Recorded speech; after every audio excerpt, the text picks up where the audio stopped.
welcome to the Black Box App Podcast. I'm your host, Kenneth Johnson. The Black Box App is powered by East Coast executives. We air on Airy TV, Frontliners TV, coming to 50 million households in the world. So we are moving and doing great things. And speaking of great things, we got a great guest today. We got Jason Murray, best-selling author, on the podcast today. Jason, what's good? Everything is great, Ken. Thanks for inviting me to come and just have a good discussion with you. Just working hard and working smart and just keeping things in perspective. Man, I see you working hard. That's a true story. Every time I turn around, you're somewhere with a mic in your hand, dropping knowledge on a group of people, and I love it. Well, I've been thankful for that. Just blessed to be able to share some insights, be able to deliver some messages. And I learn also when I'm delivering a message, the feedback that I get from the attendees, the questions that they ask. So it's all a great learning experience. Yeah, learning experience indeed. I'm learning a little. I was doing research for the show, and although I've known you for about 16, 17 years, give or take, I think it's something like that. But tell me about this. You got so much stuff going on that I want to drop into, because when I met you, you were heavy on kind of the sales training, sales consultancy, and active with a network of sales professionals and things of that nature. But now I'm seeing some of this, our stories, our voices, Black men, speak. And then I'm seeing what hit me this week was this the sports management or something. We got a lot of stuff to talk about, brother. So tell me what's going on. Tell the audience who Jason Murray is. So, Ken, thank you again for inviting me to talk and have a discussion. I would say Jason Murray is a consummate professional. Transitioned from corporate America, worked in corporate for many, many years. Got my sales training skills there, leadership development skills, as well as just marketing skills. And as a result of that, I just saw the importance of me just being the best that I can be. Subsequently, I transitioned to becoming an entrepreneur.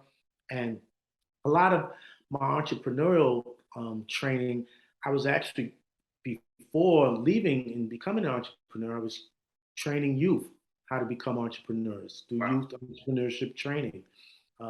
Also had a stint with Black Enterprise Magazine. And I think that's when we met, when I was working at BE.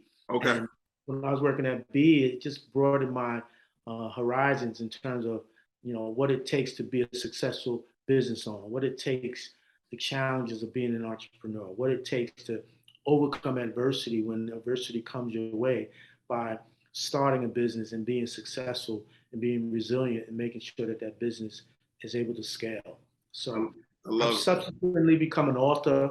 I've written 2 books. One, I first published my first book, and that was June of 2019. And then my second book, I was a co-author of that book. And that book, it was launched February of 2020, right before COVID. So okay, yeah. Talk about adversity. Yeah, you probably weren't able to get out and promote it like you would have typically planned. Correct. The first book, I was able to, have a book signing, was able to promote it and network. And, I've sold probably, over 1,000 books just by my first initial book signing and just networking. The second book, it's been a little bit of a challenge, but I'm getting some traction now with just speaking in different opportunities to share some insights and giving people an opportunity to see my various publications. So I have a question for you. I know a lot of people that watch the podcast, they are aspiring authors. And what advice do you have for people that have for years, myself, contemplated kind of jumping into that lane, but I just never made it happen? And I mean, other than Ken, just make it happen. But what's your advice? What's been your experience? Well, my experience is similar to yours. For a long time, I wanted to become an author, but didn't really know which direction to take. And I did some research, and I really saw that you had options. You can self-publish your book. You can get a publisher. When you get a publisher, you're giving up control. It can be costly regardless of which direction you go in. So you have to put a budget in place as to what it is that you're going to spend for getting the publication out and then getting it distributed. But I guess what advice I would say, Ken, is really understanding what message you want to send, who your audience is, and how you want to distribute the publication. Okay. Those would be three of the top things that I would say you want to really understand. And then lastly, I would say just understand who's going to benefit from reading it, because statistics show that most people do not read a full book. Okay. Okay. People start to read a book, but they don't always finish. So if you're going to get a best-selling book, you want to say that people are going to be receptive to reading it, and they more likely read the entire book because of the message and the impact that you're laying on your readership, that they're very receptive to the contents of your publication. Got it. So walk me through this career journey, and pretty much I want to kind of hone in on the point where you made your decision to pivot into entrepreneurship. So you're working in corporate America, doing amazing things, I'm sure. And then something in you said, you know what, I need to kind of branch out and see what I'm all about and do this for myself. Tell me, like, walk me through that story. Where were you working? When did you decide? What was your first business venture, entrepreneurial venture, and how that all, brought you to the point where you're at now? Okay, great. So, I will tell you, coming out of college, I wanted to be a financial advisor coming out of college. That was my aspiration. And I wasn't able to get that initial job. I was told that I didn't have sales experience, and that was the objection that I was provided. Since then, I said, well, I'll go get sales experience based on that objection. And I had a lengthy career in corporate sales, sales and marketing. A bulk of that career was in the healthcare industry. However, before that, healthcare industry, I worked in consumer goods companies, and also had a stint, as I mentioned to you, I worked with Black Enterprise Magazine. I also worked at Citibank as a business banker with Citibank. And then I returned back to the pharmaceutical business. And that was like after the 2001, it was a downturn in the market. Okay. So I went back to a corporate sales job, and I worked in pharmaceuticals another 5 years. And then I got recruited to Merrill Lynch. In 2006. I was the president of National Sales Network at the time. Yeah. Okay. And Merrill said they wanted to, look for advisors, and they came to National Sales Network looking for advisors. And I was the president at the time, and I was helping them try to locate advisors. Sure. But then they came to me and they said, well, when are we going to bring you over? I said, well, you make me an offer I can't refuse. Exactly. So what did they do? They made me an offer that I couldn't refuse. I had the opportunity to work for Robert Ross. He was my mentor coming into the financial service industry. He's now with Wells Fargo, but he was my mentor at Merrill. And the Merrill Lynch experience was a short-lived experience, not to any fault of mine, but the global financial crisis hit. Yeah. All right. So I started at Merrill in 2006, got my Series 7, 66 license, registered investment advisor, ready to go, get assets, gather assets, because you had to gather a lot of assets at Merrill. Huge goal. But then when I got let go, along with a lot of people in the industry due to the global financial crisis, I had to kind of figure out, all right, what was I going to do? I had to pivot and say, what was I going to do? I had to reinvent myself. So I started a health and wellness business because my health background, and it just seemed like a right opportunity. Unfortunately, I didn't make enough money at that venture to feed my family. I had a mortgage, my daughter was about to go to school.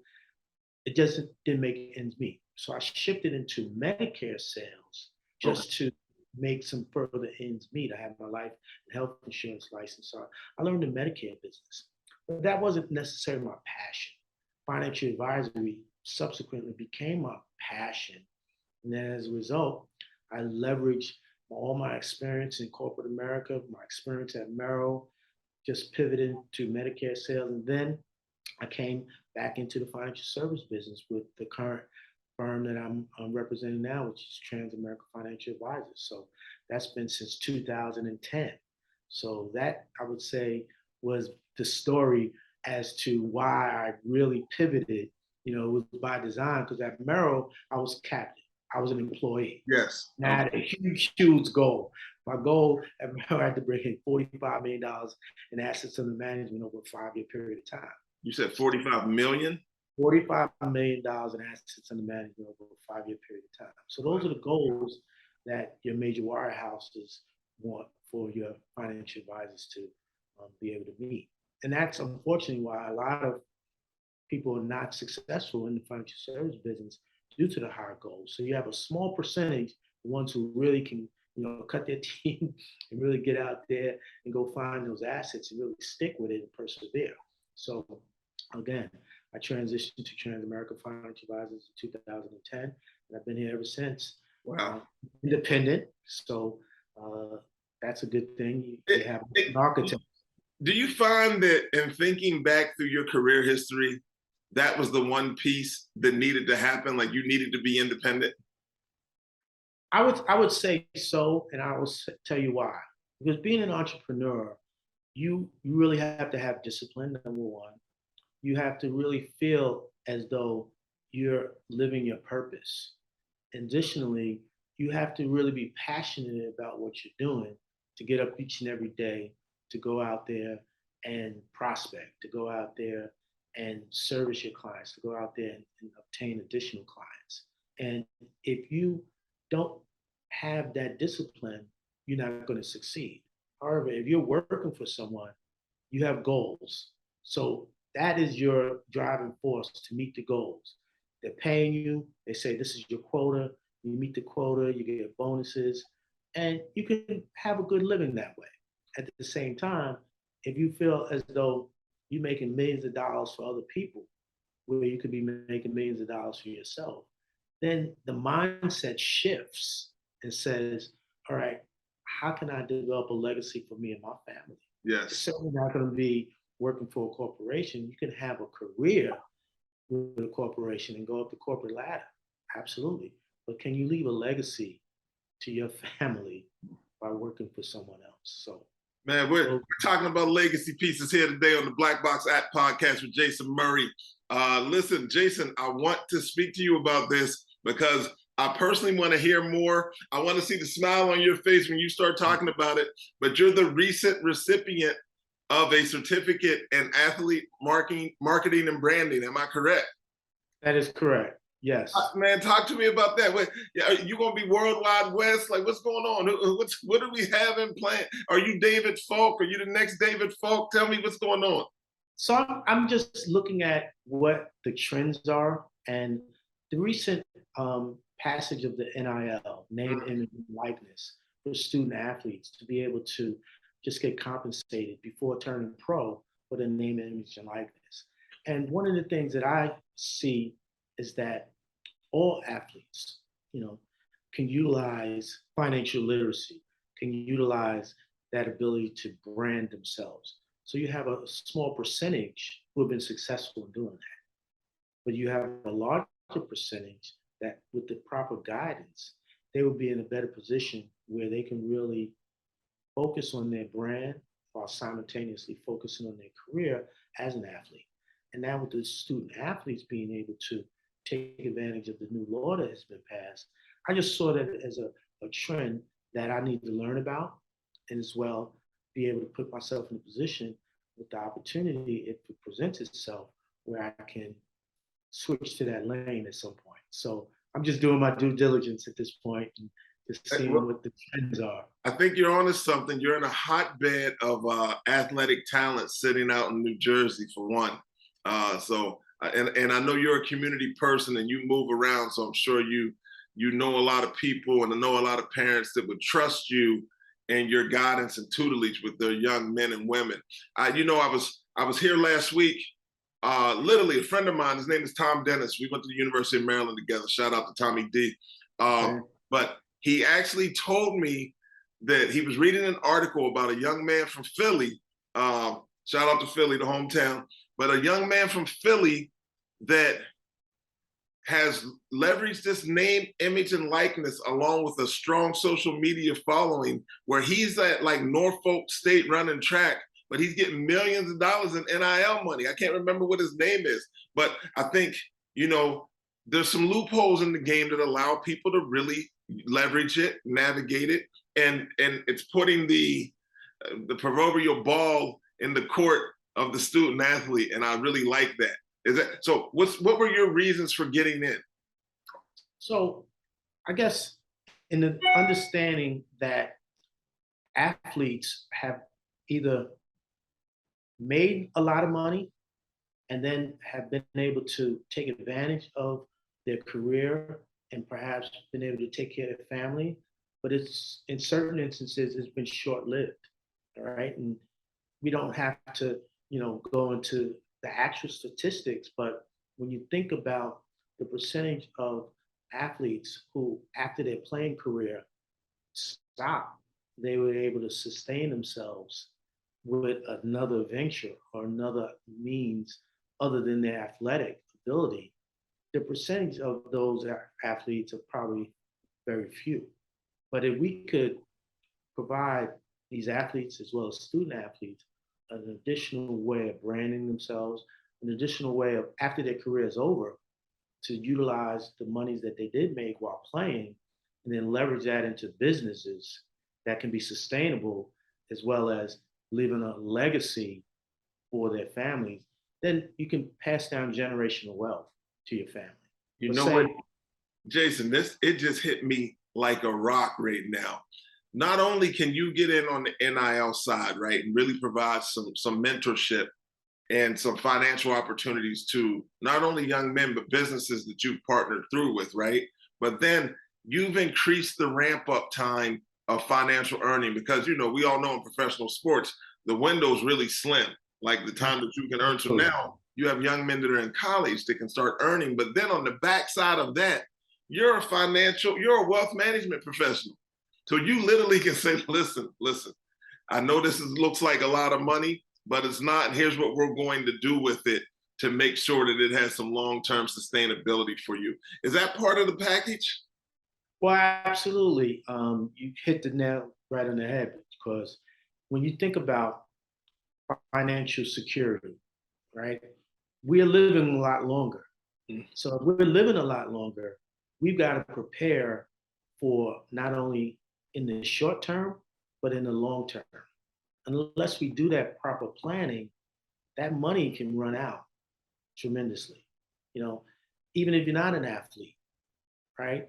That money can run out if you don't properly prepare. And the statistics do show that we have a financial crisis when it comes to retirement planning. Just nationally, we have a financial crisis. All right. So if you have people who have the means to be able to take advantage of their God-given talent, but then now you give them that same capability to leverage some business skills and leverage some financial skills on top of that athletic ability, it's just a win-win situation. Tremendous win-win situation. Man, I love it.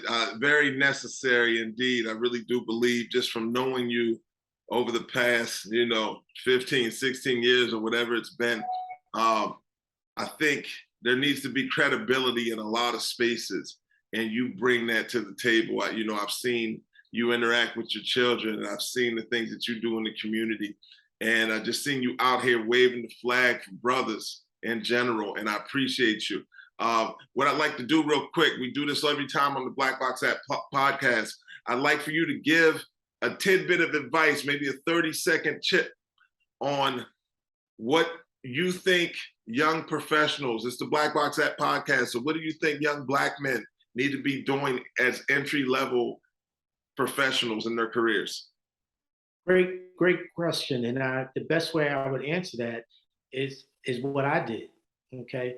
And that was, I'm in the sales profession, sales and marketing, as I was learning my craft within my job. I took the time to volunteer within a professional organization that was directly related to my skill level, and that's sales and marketing. So I became a member of National Sales Network back in 95. It was founded in 1992. I got introduced to the organization by one of the co-founders, Joe Vincent, and I was selling pharmaceuticals at the time. And what that did for me was it helped to elevate my leadership skills.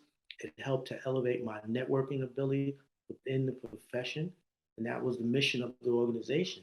It also helped me to develop my platform skills. So the public speaker that I am today, a lot of that I learned and got the confidence from doing it through volunteering my time through National Sales Network. All Love right, it. being able to speak in front of hundreds of people. All right, when you do service and when you perfect your craft and you understand that by giving of your time, and not necessarily getting paid for it, but working on personal development and career development, it gives you the whole package, Ken.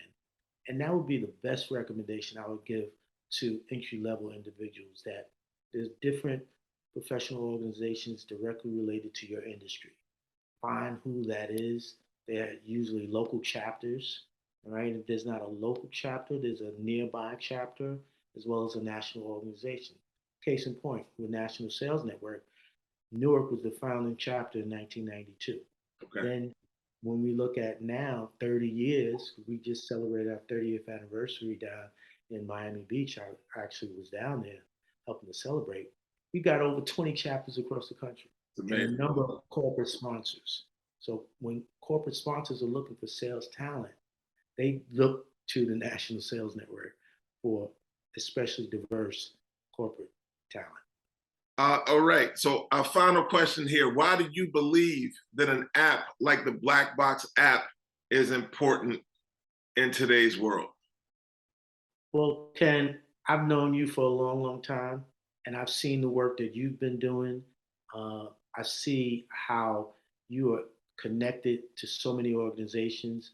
I see how you perfected your craft, and I see how what the Black Box app is doing is giving people an opportunity to really understand how they can be helped through the app that you provided. Your podcast, you always have excellent, excellent people to interview.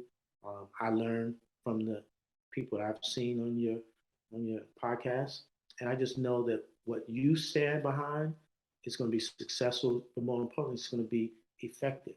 I just know that you were down at a leadership conference receiving an award. Yeah, yeah, So we showed up for that. Yeah, congratulations. 2022 Business Leader Award. Hold on, where we at? We're not modest Yeah, over here. Yeah, we brought it there home. you go. We brought it back to Harlem. Absolutely. Hey, listen, Congratulations. thank you. Congratulations. I really appreciate it. In closing, please let our audience know, how they can get the book, how they can stay connected to the work of Jason Murray, and then I'd like to thank you for coming on the podcast, my friend. So, how can our listeners stay connected to what you're doing? Yes, certainly. So my social media, my handles Jason Murray CEO. That's Instagram, LinkedIn, Facebook. Jason Murray CEO. That's my social media handle. To get my books, faithpurposelegacy.com. Faithpurposelegacy.com. That's my website. Also, you can get it on Amazon, Barnes and Noble. But if you want to get an autographed copy, go to the website, faithpurposelegacy.com. And then my second book, Our Stories, Our Voices.com/Jason hyphen Murray. It's Our Stories, Our Voices.com/Jason hyphen Murray. And you can get Excellent. Excellent. a And I also wonderful know that copy. he chimes in on LinkedIn on occasion as well. I know he's over there working. His IG is a must follow. He's always talking about events. I know you've done some great things. Actually, I know you've done some work with my homegirl, Celicia Johnson. Yeah. She's good. Yeah. We were at a women's expo last year. Yeah, And I think I saw Ivan show up on that as well. Yeah, I was yeah, like, he's with good people. I said, man, I needed to be over there for that. I'm like, they got good absolutely. people over there. Yeah. So look, congratulations on your success, my friend. We need to get together and hit Chelsea Piers and bowl a little sooner or later. We just got to Okay. revisit that and do it again.